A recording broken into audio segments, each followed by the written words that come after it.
ఇక్కడ కుంటివాడే కానీ, గుడ్డివాడే కానీ, మగవాడే కానీ, చెవిటివాడే కానీ ఎవడైనా దేవుడు ఆలయంలోనికి రావడానికి వెళ్ళేదో, వాళ్ళు దేవుడి ఆలయంలో పని చేయడానికి వెళ్ళేదో, దేవుడికి ఏదైనా అర్పించడానికి వెళ్ళేదో, అట్టి వారికి ప్రవేశం లేదండి.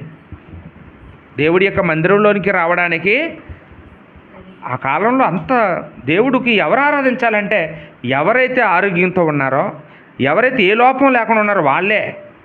ఏమండి, ఇప్పుడు కానీ అలాంటి రూల్ పెడితే అసలు మనలో ఎవరైనా పాస్ అవుతామంటారా? ఏమండి, ప్రతి మనిషికి షుగరో, బీపీయో, ఏంటండి అల్సరో, ఏదో ఒక కుంటితనమో, గుడ్డితనమో, మూగతనమో. ఏంటి, సాధారణంగా ఈరోజు చర్చికి వచ్చే వాళ్ళందరూ ఎవరండి? ఏదో బలహీనతలో ఉన్నవాళ్ళమే. అంత ఆరోగ్యంగా ఉండి మంచి యవనకాలంలో ఉన్న వాళ్ళు వస్తున్నారా? అసలు వాస్తవానికి యవనస్తులే దేవుడి దగ్గరికి రావాలి, మంచి పూర్ణ శక్తితోనే రావాలి. కానీ శక్తి అంతా లోకంలో